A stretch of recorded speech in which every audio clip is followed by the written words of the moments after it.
Hey guys, LevelCap here. Today is Monday, which means it's time for an episode of Loadout, the series where you guys, the viewers, get to pick a gun and customization for me to use. The way you do this is you leave a comment down below, letting me know what kind of weapon and accessories you'd like me to run with, and I will pick one of the top rated comments for the next episode. Today's top comment comes from Special Forces Operator, who says the Belgian Special Forces Kit Medic Primary is the F2000 or the Scar H, Optic is the Hollow Sight, Grip is stubby grip or angled foregrip, barrel, heavy barrel. Secondary is the F2000 naked, Gadget 1 medkit, Gadget 2 grenade launcher. Knife will be the bayonet. Camouflage is our choice, the one that looks most like the jigsaw camo. Field upgrade is defensive. High level, you are now in the Belgian Special Task Force. You got deployed to eliminate enemy troops in hostile area. Good luck, but don't get captured because a couple of years ago, about 10 of our para-commando units got captured and got skinned alive by those terrorists. They get burned and buried alive too. Save the last bullet for yourself. Now, although I'm not specifically familiar with the event mentioned, it sounds pretty terrible, and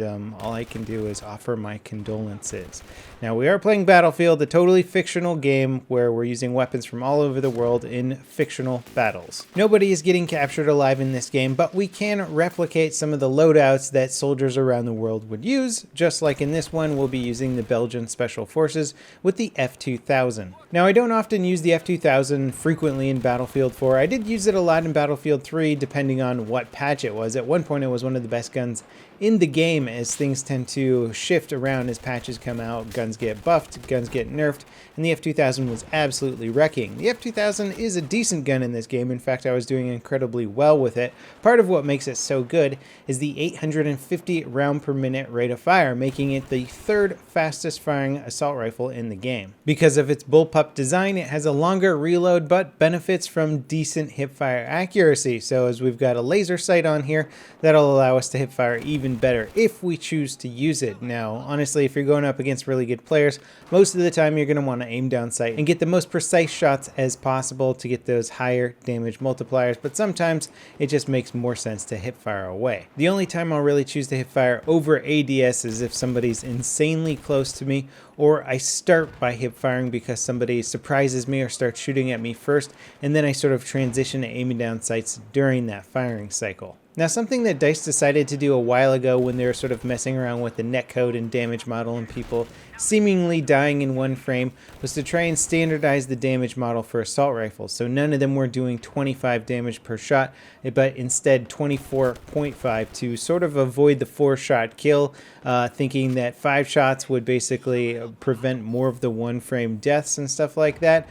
So basically a lot of the assault rifles got standardized at 24.5 maximum damage, which means that the rate of fire pretty much dictates the damage per second of a lot of the guns, which generally speaking means that the higher rate of fire weapon is going to do more damage. The FAMAS being one of the highest damaging guns in the game, then we've got the AEK, and then the F2000. So the F2000 is really very potent and very powerful in close quarter combat. It does, however, suffer in its overall aiming down sight base accuracy, meaning the gun starts off at a worse base accuracy compared to some of the other non-bullpup weapons out there. So if you're looking for precision shooting at long range, the F2000 isn't necessarily going to be your choice. It's not to say that it's useless, it's just not as good.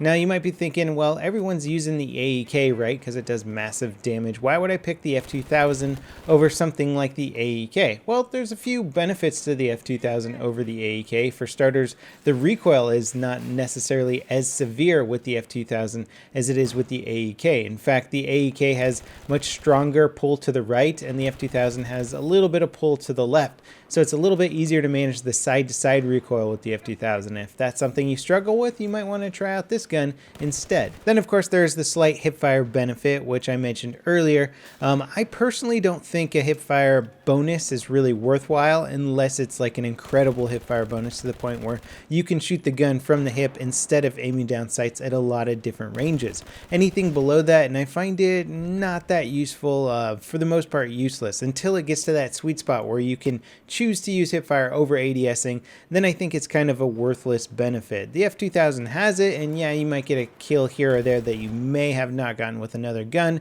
but for the most part, you're going to want to ADS at anything like 15 feet or further away, in my opinion. Now, we were given quite a few options with this loadout, picking either the heavy barrel or the muzzle brake. I actually went with the heavy barrel, and then I went with the stubby grip. Now, the heavy barrel adds a little bit of vertical recoil, but it greatly helps us reduce our bullet spread. So for a weapon that's not very accurate or the spread increases like crazy, the heavy barrel will help as long as you can tame the vertical recoil, which I was able to do. The stubby grip also helps us in relatively the same way. So this gun's going to become much better at doing full auto sprays, maintaining a decent spread, and landing a lot of your shots on target. However, if you're the kind of person who likes to tap fire or do quick short bursts, that combination for this weapon is not necessarily going to help out with that playstyle. So this is going to be sort of a close to maybe medium range weapon where you can aim down sights full auto, or you can even hip fire in pretty close range and still do some pretty decent damage. Slapping the hollow sight on there is a nice addition. I actually like the hollow sight, even though objectively speaking it's not necessarily better than the Coyote or Cobra sight. All in all, I think this is a pretty good loadout, but like any sort of weapon setup in the game, you got to make sure you're using it on the right maps.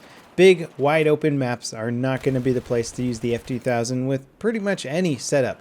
Close quarter infantry centric maps are absolutely going to be great with this gun.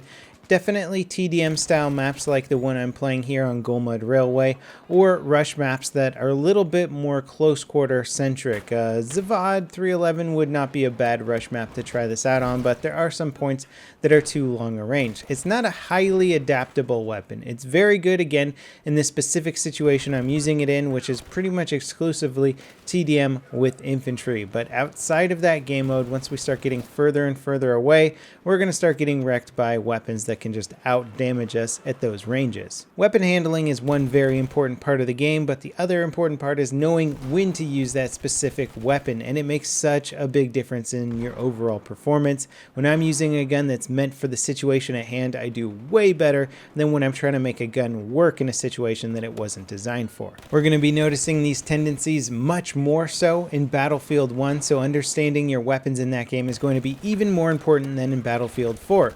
BF4 lets you take an assault rifle and kind of mush it into just about any role if you put the right attachments on it and make guns work in situations that are just all over the place. Battlefield 1 is not going to have that one and done style weapon that you can just pick this gun and be good at any range or any situation.